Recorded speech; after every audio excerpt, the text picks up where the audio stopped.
Hello बच्चों, तो आज हम स्टार्ट करेंगे अपना न्यू चैप्टर फाइनेंशियल मैथ्स। तो ये 15 मार्क्स का रहेगा आपके बोर्ड के एग्जाम्स में।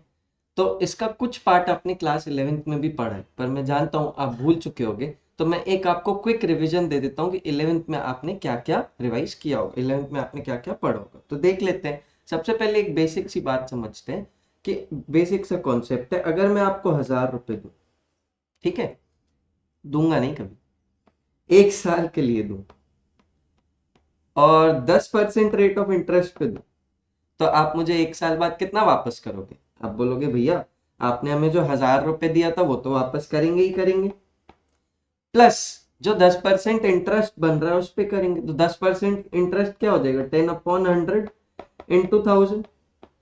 तो ये कितना आ जाएगा? इसको कैलकुलेट करोगे तो दिस विल बी 1000 प्लस ये गया ये गया 100। 1000 प्लस 100 इज 1100। तो आपने मुझे कितना लौटाया? 1100। 1100 कैसे लौटाया बेटा? Principal plus interest. Principal plus interest is equal to what? The amount which you have return. So इधर से हमको एक फॉर्मूला मिलता है क्या? Principal plus interest is equal to amount. Principal plus interest is equal to amount, पहला formula. ठीक है, पहला फॉर्मूला हो गया। उसके बाद हमने क्या देखा अब इधर पे कि principal plus interest is equal to amount. फिर इसके बाद हमने पढ़ा था सिंपल इंटरेस्ट। ठीक है, तो सिंपल इंटरेस्ट क्या हो जाता है आपका? P into R into T by 100। अब मैंने यहाँ ये तो स्टेट नहीं किया था कि सिंपल इंटरेस्ट में पैसे दे रहे हैं हम कि कंपाउंड इंटरेस्ट से पैसे दे रहे हैं। तो फिर क्या लगाएंगे बेटा? 1 ईयर के लिए दोनों की वैल्यू सेम होती है। जैसे मैं यहाँ पे बोलूं ऐसा ही लगाओ, अगर आप मुझे ऐसा ही लगा के लौटाते पैसा, तो कितना पैसा लौटाते आप मुझे सिंपल इंटरेस्ट लगा के? तो तुम बोलते भैया 1000 रुपए प्रिंसिपल था और क्या हो जाता इधर पे P into R into T, rate of interest कितना था, ईयर टाइम कितना था, 1 अपॉन क्या हो जाएगा 100। तो ये सिंपल इंटरेस्ट कितना आ जाएगा यहाँ पे आपका 100। तो आप मुझे कितना लौटाते अभी भी? 1100। और वैसे ही अगर मैं कंपाउंड इंटरेस्ट भी बोल दूं 1 साल के लिए और बोल रहा हूं अगर कंपाउंडिंग एनुअली, तो आप लौटाओगे तो मुझे 1100। इसका मतलब सिंपल इंटरेस्ट और कंपाउंड इंटरेस्ट के केसेस जो है 1 साल में सेम रहते हैं अगर कंपाउंडिंग एनुअली है तो। ठीक है, तो इसीलिए हमको चीजें और डिटेल में समझनी पड़ेंगी कि भैया कंपाउंड इंटरेस्ट कैसे निकालते हैं और ये सब कैसे निकालते हैं। जैसे इधर पे मैं यही 1000 रुपए आपको अगर 2 साल के लिए दे देता, ठीक है, 2 साल के लिए 10% पे दे देता, तो आप मुझे कितना लौटाते? अगर आप यहाँ पे सिंपल इंटरेस्ट लगाते तो आप बोलते 1000 into rate of interest 10 into time divided by 100। तो ये कितना हो जाएगा? 200 रुपए।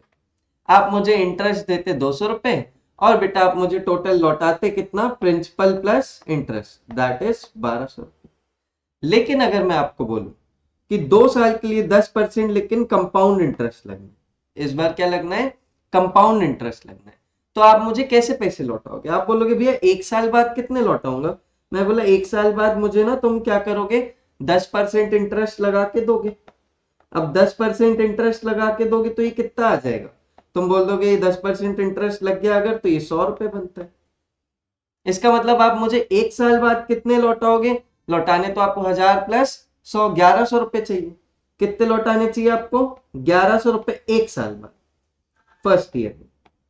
लेकिन 2 साल बाद पैसे लौटाने, तो आप मुझे सेकेंड ईयर में कितने पैसे लौटाओगे? लास्ट में फाइनली तुम बोलोगे भैया यहाँ पे क्या हो रहा था, 10% रेट ऑफ इंटरेस्ट है तो 1000 रुपए पे मैं 10% लगा दूंगा।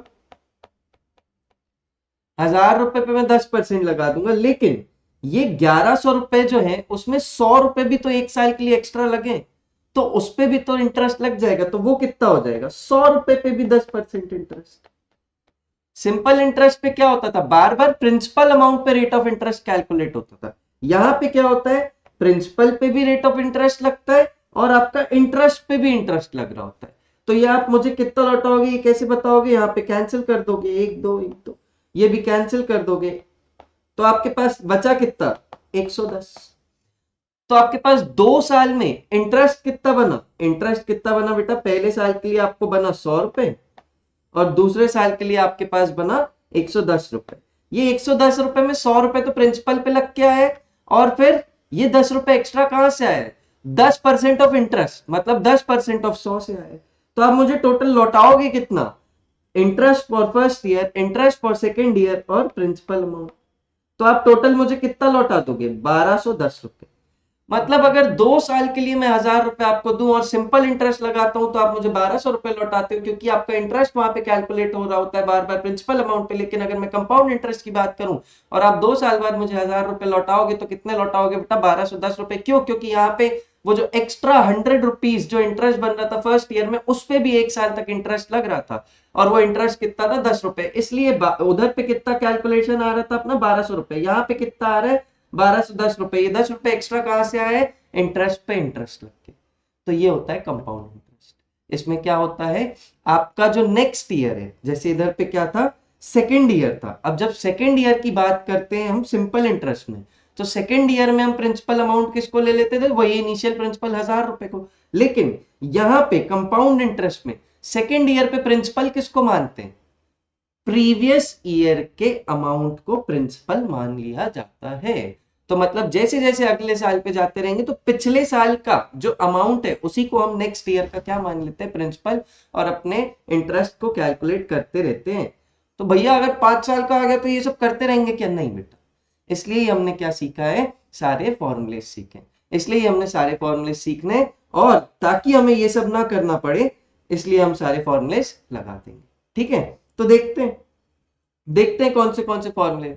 बेसिक फंड आप समझ गए हो। जो एक्स्ट्रा अमाउंट आपको पे करना पड़ रहा है उसको बोलते हैं इंटरेस्ट। अपन सिंपल इंटरेस्ट और कंपाउंड इंटरेस्ट में बेसिक क्या डिफरेंस है बेटा? सिंपल इंटरेस्ट में बार बार इंटरेस्ट किस पे कैलकुलेट होता है? जाके आपका प्रिंसिपल अमाउंट पे। लेकिन यहाँ पे कंपाउंड इंटरेस्ट में आपका जो इंटरेस्ट कैलकुलेट होता है वो किस पे होता है?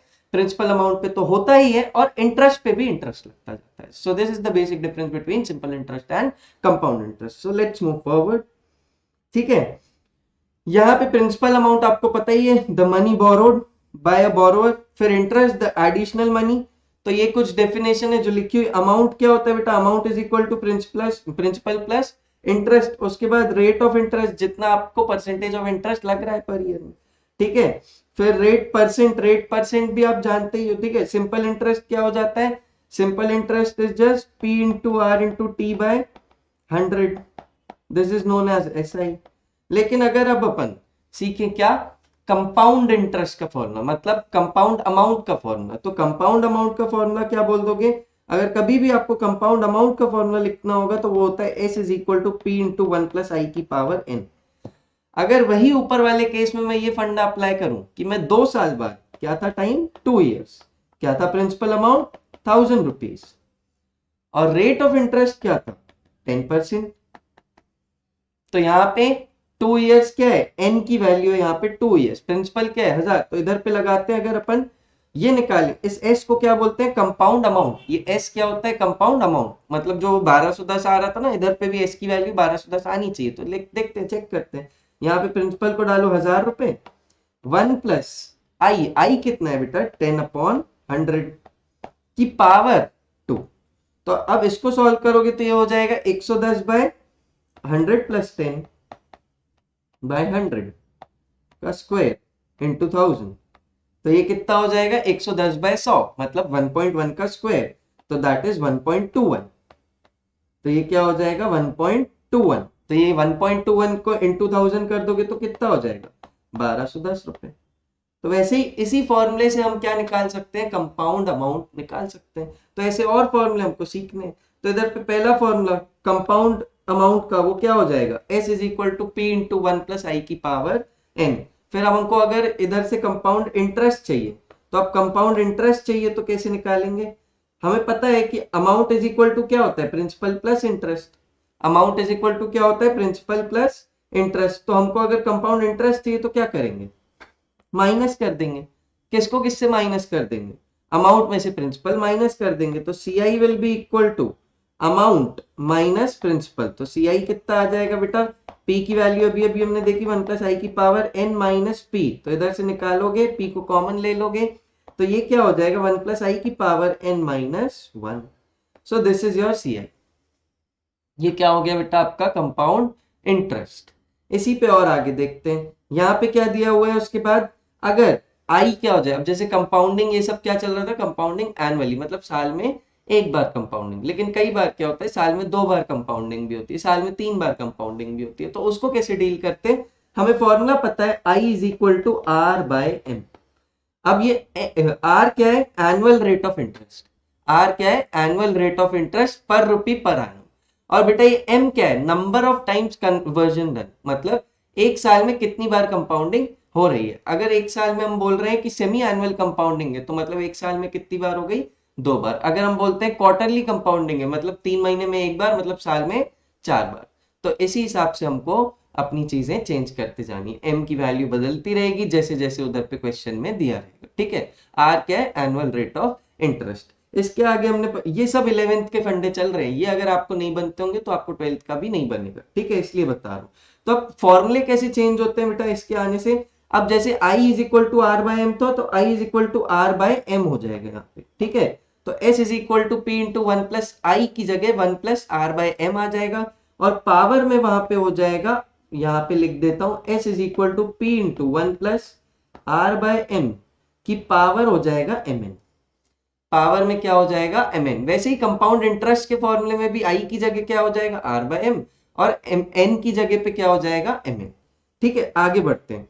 अब अगर क्या हो जाए, आपका जो कंपाउंड इंटरेस्ट है, मतलब जो रेट ऑफ इंटरेस्ट है, वो चेंज होता रहे, मतलब कैसे चेंज कैसे होता रहेगा, मान लो मैंने आपको 10 साल के लिए पैसे दिए, मान लो मैंने 10 साल के लिए आपको 1000 रुपए दिए, और मैं बोल रहा हूं फर्स्ट 3 इयर्स में रेट ऑफ इंटरेस्ट जो है, फर्स्ट 3 इयर्स में जो रेट ऑफ इंटरेस्ट है वो है मान लो 4%, नेक्स्ट 4 इयर्स में जो रेट ऑफ इंटरेस्ट है वो है मान लो 3%, और फिर नेक्स्ट 3 इयर्स में आपका जो रेट ऑफ इंटरेस्ट है वो मान लो है 5%।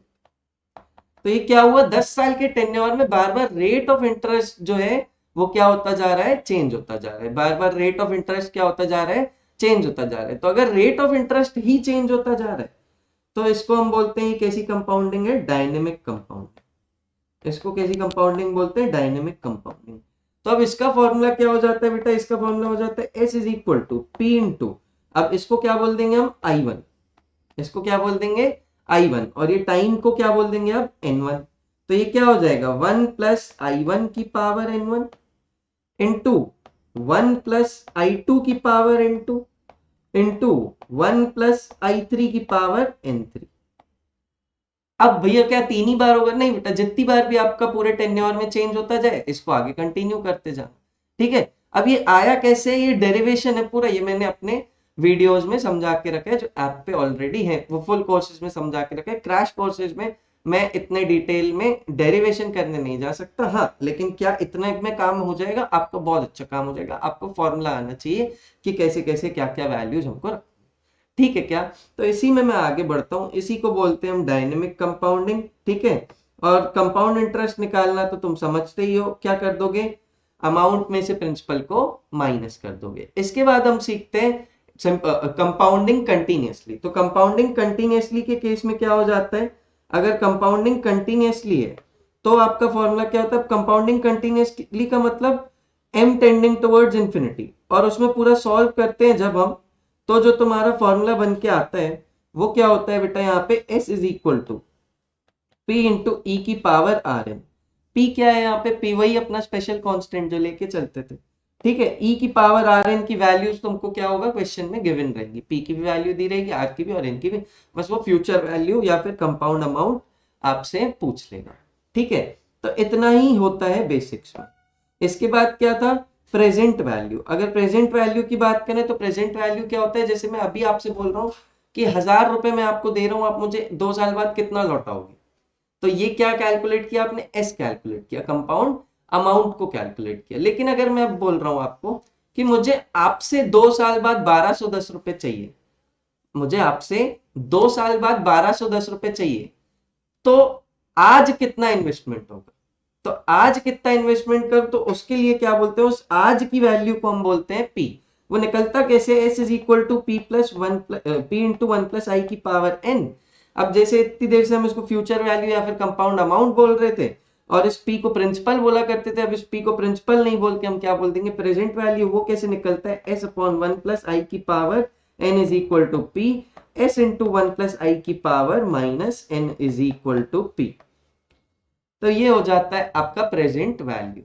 मतलब उस 1210 की आज की वैल्यू क्या है, अगर हम देखें जो 2 साल बाद मुझे मिलने वाला है, तो उसकी आज की वैल्यू क्या है बेटा, उसकी आज की वैल्यू 1000 है। उसी को हम क्या बोलते हैं, प्रेजेंट वैल्यू बोल रहे होते हैं। समझ में आया क्या? तो ये है आपके बेसिक्स, ये है आपके बेसिक्स। फिर आपने सीखा था बेटा एन्युटी, आपने 11th में और क्या सीखा था बेटा, एन्युटी। अब एन्युटी क्या होता है यार, मान लो मुझे पता है मैं एक कंपनी रन कर रहा हूं, मेरे यहाँ पे एक मशीन लगी हुई है, मुझे इस मशीन को रिप्लेस करना है कुछ साल में। आज मैं कुछ खरीद के आया, मुझे पता है उसकी लाइफ सिर्फ 5 साल तक है, मुझे 5 साल बाद उसको रिप्लेस तो करना पड़ेगा ना। तो मैं क्या करूं, अब एकदम से 5 साल बाद इतना सारा पैसा कहां से लूं? तो मैं क्या करता हूँ बेटा, हर साल कुछ कुछ पैसा अलग करते चलता हूँ। तो उस हर साल पैसे को अलग करते चलने के, उस अमाउंट को जो आप अलग करते चल रहे हो 5 साल तक, उसको हम बोलते हैं एन्युटी क्रिएट करना। उसको हम क्या बोलते हैं, एन्युटी क्रिएट करना। देखो एन्युटी का फॉर्मूला भी दिया और एक्सप्लेनेशन भी। The amount of future value S of an ordinary annuity पर period is given by this. अब मतलब इधर पे क्या दिया हुआ है, एन्युटी क्या हो जाता है, अब टोटल अमाउंट जो तुम्हारा बन रहा है उस एन्युटी से। मतलब जैसे मान लो मुझे चाहिए 10 लाख रुपए, मुझे चाहिए 10 लाख रुपए आज से 5 साल बाद। तो मैं क्या करूंगा, हर साल कुछ कुछ पैसा अलग करते चलूंगा।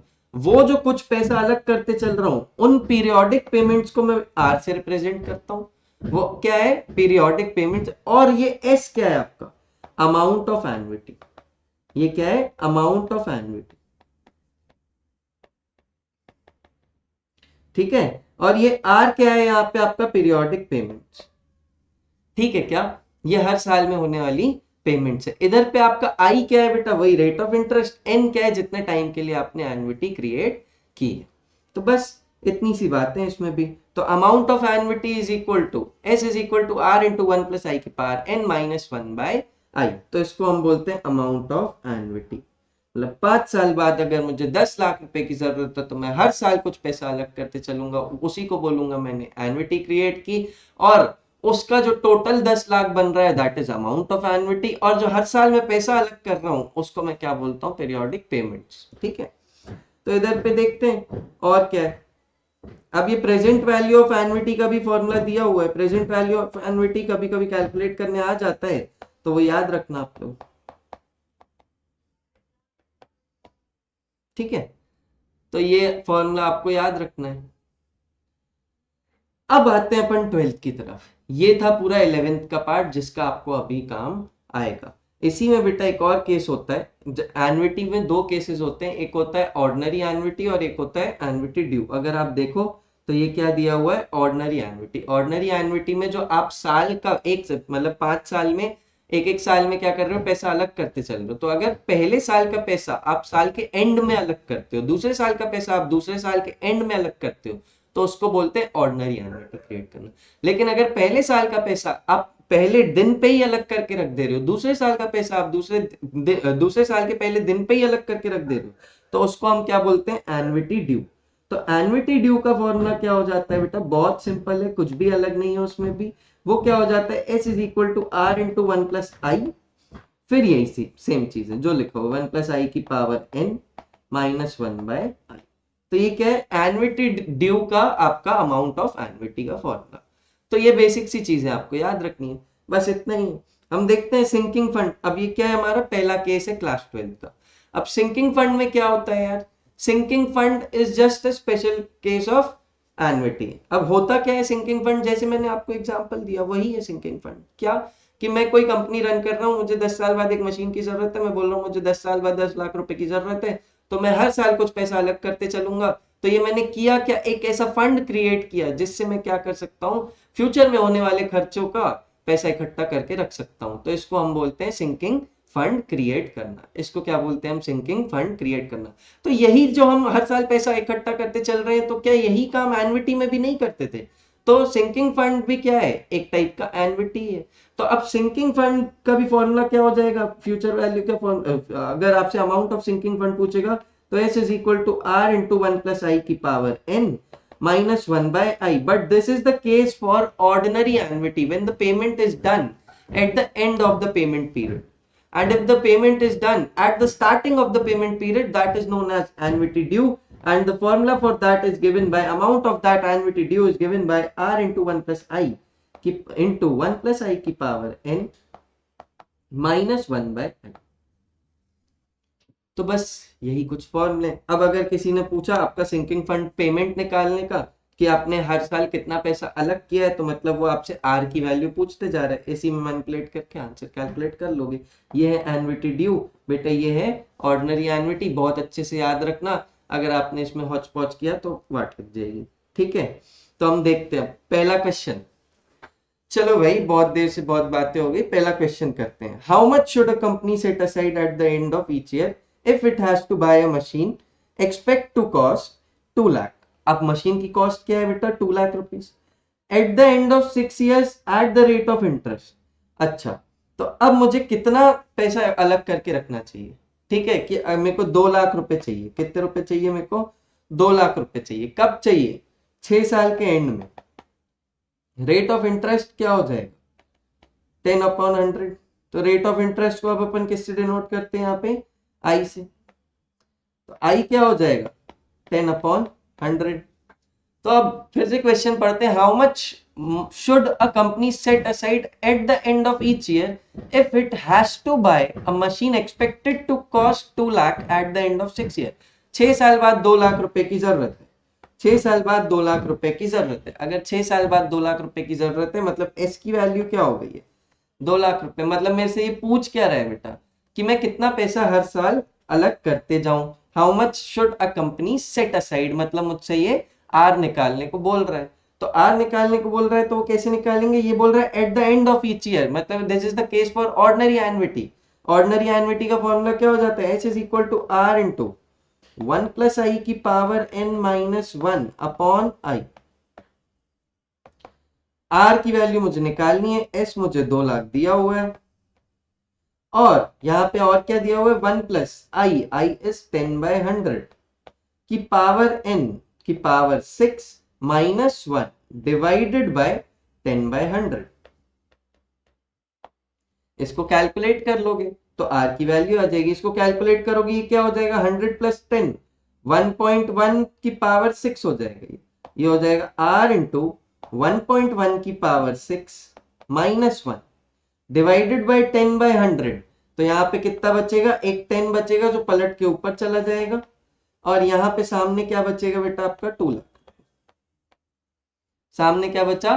2 लाख। तो आप क्या करोगे? 0 से 0 कैंसिल, और यहाँ पे 1.1 की पावर 6 इज 1.771, बहुत अच्छे से क्वेश्चन में दिया हुआ है। माइनस 1 कर दोगे and this is equal to, तो ये क्या कर दोगे आप इधर पे? इसको सॉल्व कर लोगे।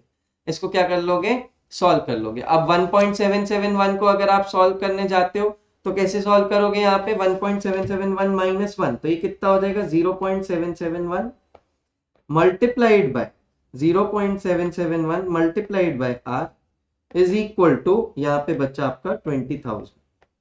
अब इसको क्या करोगे? आर की वैल्यू लिख दोगे। आर की वैल्यू क्या हो जाएगा? 20,000 डिवाइडेड बाय 0.771। तो अब ये कैलकुलेशन आपको आना चाहिए। ये अगर आप डिवीजन नहीं कर पाए तो आपको दिक्कत हो जाएगी। अब ये डिवीजन कैसे करते हैं? बहुत सिंपल है। क्या एक बार करके दिखा दूं क्या? नहीं यार, ये तो कर लोगे और आर की वैल्यू कैलकुलेट कर लोगे। तो यही क्या है आपका? वो पैसा जो कंपनी को अलग करके रखना है। ठीक है क्या? तो बस मेरे ख्याल से इतना बहुत है। अगर आपने इतना कर लिया तो आपका आर की वैल्यू आ जाएगी, और इसी को हम क्या बोलते हैं? Sinking fund payment. इसी को हम क्या बोल रहे होते हैं? Sinking fund payment. तो ऐसे कैसे करते हैं इसको? अगर आप देखना चाहो तो एक बार बता देता हूँ। डेसिमल अलग कर दो आप, और इधर 1 2 3 0 लगा दो। तो ये कितना हो गया? डिवीजन कर लोगे इधर पे 771, और यहाँ पे क्या आ जाएगा बेटा? 20,000 पहले ही था, और उसके बाद के 3 0। बस यहाँ पे इसको सॉल्व कर लोगे और आपका आंसर आ जाएगा 25,000 के कुछ आसपास, 25,940 पॉइंट समथिंग। तो ये हो जाएगा आपका आंसर। तो ये सॉल्व कर लेना। कुछ भी डाउट्स हो तो एक बार मेरे से डिस्कस कर लेना। ऐसे ही क्वेश्चन है आपके सिंकिंग फंड में। और कैसा क्वेश्चन बनता है आपका यहाँ पे? अब अगर कंपाउंडिंग जो है वो साल में एक बार ना होके एक से ज्यादा बार होने लगे। तो यही है, a person has set up a sinking fund in order to have 1 lakh after 10 years। तो 10 साल बाद उसको क्या चाहिए, 10 साल बाद उसको 1 लाख रुपए चाहिए। तो अब वो कितने रुपए अलग करते चले, ये है क्वेश्चन। ठीक है, तो कैसे निकालोगे इसको, how much amount should be set aside by annually. क्या करना है, बाय एनुअली मतलब कंपाउंडिंग कैसी हो जाएगी, half yearly. Compounding half yearly का मतलब क्या हो जाएगा, साल में 2 बार कंपाउंडिंग हो जाएगी। और अगर साल में 2 बार कंपाउंडिंग हो जाएगी तो अपन को आई को कैलकुलेट करना पड़ेगा। I will be equal to R by M. तो बेटा आर कितना है आपके पास, यहाँ पे आर क्या हो जाएगा 5/100 इंटू एम। एम की वैल्यू साल में 2 बार, तो एम की वैल्यू हो जाएगी 2। तो ये कितना हो जाएगा, इसको कैलकुलेट करोगे तो ये आ जाएगा आपके पास 2.5 और 0.025, एक दो 0.025 आई की वैल्यू आ गई। अब क्या चाहिए आपको, आर निकालना है। आर का अभी अभी हमने फॉर्मूला देखा था, यहाँ पे डायरेक्ट उसी का फॉर्मूला लगा देते हैं, I S divided by all of this. तो R is equal to I S divided by 1 plus I की पावर n-1 हो जाएगा। तो बेटा आई की वैल्यू क्या है यहाँ पे 0.025 इंटू एस की वैल्यू क्या है, मुझे 1 लाख रुपए चाहिए, डिवाइडेड बाय 1 लाख रुपए चाहिए, डिवाइडेड बाय 1 प्लस आई का मतलब क्या हो जाएगा 1 प्लस 0.025 की पावर n। कितने साल बाद चाहिए इसको 10, माइनस क्या हो जाएगा।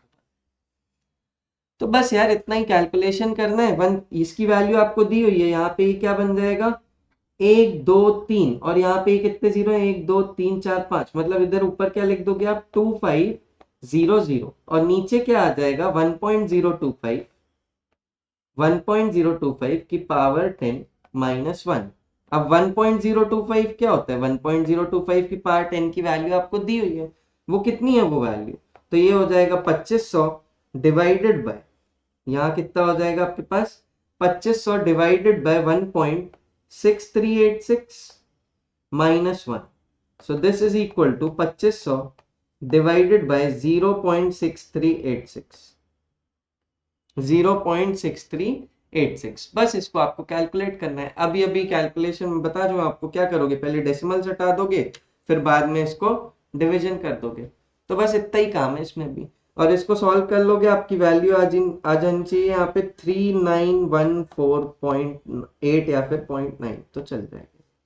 मतलब वो 10 साल तक क्या करते चले, इतने पैसे अलग करते चले, लेकिन साल में 2 बार ऐसा करना होगा।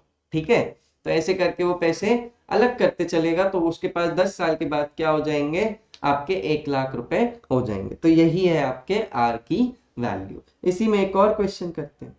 तो ये है सिंकिंग फंड के इस टाइप के क्वेश्चन, मेरे ख्याल से आसान है, बन जाएगा ये सब। ठीक है, एक और क्वेश्चन करते हैं। ये अच्छा क्वेश्चन, इंपॉर्टेंट है, मार्क भी कर लो। A machine cost a company 52,000 and its effective life is estimated to be 25 years। मतलब मशीन की लाइफ कितनी है 25 years। A sinking fund is created for replacing the machine by a new model at the end of its lifetime। मतलब जब इसकी life खत्म हो जाए, मतलब 25 साल बाद मुझे इसको रिप्लेस करना है। When its scrap value is 2500, तो बेटा इसकी स्क्रैप वैल्यू कितनी हो जाएगी, इसकी स्क्रैप वैल्यू हो जाएगी 2500। ठीक है, स्क्रैप वैल्यू कितनी है, the price of new model is estimated to be 25% more than the price of present one. मतलब जो प्राइस ऑफ न्यू मॉडल है वो क्या है, इससे 25% ज्यादा है। तो मैं न्यू मॉडल की प्राइस निकाल देता हूँ। तो न्यू मॉडल की प्राइस कितनी आ जाएगी बेटा, न्यू मॉडल की प्राइस आ जाएगी, पहले ही आपके पास 52,000 चल रहा था, उसमें 25% और ऐड कर दोगे, तो मतलब 25% ऑफ 52,000, 25% ऑफ 52,000। तो 25% ऑफ 52,000 करोगे बेटा कितना हो जाएगा, ये 2 जीरो से 2 जीरो गए, और इसको 25 से मल्टीप्लाई, या फिर इसको सीधे सीधे 1/4 कर देते तो और आसान पड़ता। ये कैंसिल नहीं करते अपन, इसको सीधे सीधे क्या कर देते हैं 1/4। तो ये क्या हो जाएगा 25/100, तो ये हो जाएगा 1/4, और इसको कैंसिल करोगे तो ये कितना हो जाएगा 13,000। ठीक है, 13,000 plus 52,000 that will be equal to 65,000। तो बेटा आपके न्यू मॉडल की प्राइस कितनी हो जाएगी 65,000। लेकिन मैंने क्या बोला, वो पुराने वाले को बेच रहे होगे, वो पुराने वाले को बेच रहे होगे, तो उससे कितने मिल रहे हैं आपको 2,500 रुपए मिल रहे हैं। तो क्या आपको कितने पैसों की जरूरत है, क्या पूरे 65,000 की जरूरत पड़ेगी क्या, नहीं। आपको कितने पैसों की जरूरत पड़ेगी, कितने की एन्युटी क्रिएट करने की जरूरत है? आप बोल दोगे जितने हमको कम पड़ रहे हैं। कितने कम पड़ रहे हैं? हमने बोला न्यू मॉडल का प्राइस 65,000, उसमें से स्क्रैप को माइनस कर दिया, तो मुझे अमाउंट ऑफ एन्युटी मतलब कितना पैसा चाहिए, उस एन्युटी से कितना पैसा बनाना है हर साल अलग कर करके, तो मैं बोल दूंगा 62500 की एन्युटी मुझे क्रिएट करनी है कि मुझे इतना अमाउंट मिल जाए उस एन्युटी से। तो उसके लिए मुझे कितना पैसा अलग करके रखने पड़ेगा ये निकालना है। जबकि मुझे आई क्या दिया हुआ है बेटा, आई क्या दिया हुआ है 3.5/100, 3.5% मतलब 3.5/100। तो बस अब अपन को निकालना क्या है इधर पे, find what amount should be set aside at the end of each year. Eight the end of each year में एस का कौन सा फॉर्मूला लग जाएगा, आर इंटू 1+i⁻n -1/i। तो इधर से मुझे कैलकुलेट तो आर करना है, तो R will be equal to I S upon 1+i⁻n-1। बस इस हिसाब से आपको सॉल्व कर देना है। आर कैसे निकालोगे बेटा, अभी अभी आपने देखा 3.5/100 करोगे तो ये कितना हो जाएगा 0.035। तो 0.035 हो गया आपका आई, और s कितना हो जाएगा, s आपने अभी अभी कैलकुलेट किया 62500। क्यों हो रहा है s 62500 बेटा, क्योंकि न्यू मशीन की कॉस्ट है 65,000 रुपए, लेकिन 2,500 रुपए तो मेरे को स्क्रैप वैल्यू से मिल जाएगा। किसकी स्क्रैप से मिलेगा, मेरे को पुराने वाली मशीन का स्क्रैप का प्राइस मिल जाएगा 2,500 रुपए। तो मुझे पैसे चाहिए कितने होंगे 62,500, उसी की मैं क्या करूंगा, उसी हिसाब से मैं एन्युटी क्रिएट करूंगा। नीचे क्या आ जाएगा इसके 1+0.035 की पावर n, की पावर n मतलब अब ये 25 साल के लिए चल रहा है सब, -1। तो अब ये क्या हो जाएगा, इधर पे सॉल्व करते हैं इसको, तो 0.035 मल्टीप्लाइड बाय 62500 डिवाइडेड बाय 1.035 की पावर 25 -1। तो बस 1.035 की पावर 25 की वैल्यू दी हुई है 2.3632। तो यहां क्या हो जाएगा 0.035 मल्टीप्लाइड बाय 62500 डिवाइडेड बाय 2.3632, 2.3632 -1। तो बस इसको आपको कैलकुलेट करना है। इसको कैलकुलेट करोगे तो ये हो जाएगा 0.035 इंटू 62500 डिवाइडेड बाय 1.3632। तो ये आ जाएगी आपके आर की वैल्यू, और यही आपको निकालना था। तो इस हिसाब से आपको क्या करना पड़ेगा, सारे क्वेश्चंस में चीजें करके देखनी पड़ेंगी। क्या करना पड़ेगा आपको, ये समझना पड़ेगा कि एस कितना है, ये समझना पड़ेगा कि आई कितना है, फॉर्मूला कौन सा लगाना है। यहाँ क्या बोल रहा था वो, साल के एंड में पैसा अलग करके रख रहा हूँ, मतलब एन्युटी कौन सी है, ऑर्डिनरी एन्युटी। अगर ये साल के शुरुआत में पैसा अलग करके रख रहा होता तो एन्युटी ड्यू का केस बनता और उसका फॉर्मूला अलग हो जाता। वो हो जाता है S equal to R into 1+i की पावर, और उसके बाद 1+i की पावर n -1/i। तो वहां पे केस अलग हो जाता। तो ये देखना जरूरी है कि साल के पहले में हम पैसे अलग करके रख रहे हैं या फिर साल के बाद में पैसे अलग करके रख रहे हैं। बस इतना सा ध्यान रखना है। इसको कैलकुलेट कर लोगे तो तुम्हारे आर की जो वैल्यू है वो आ जानी चाहिए तुम्हारे पास 1604.6। तो ये फाइनल आंसर आपका आ जाएगा।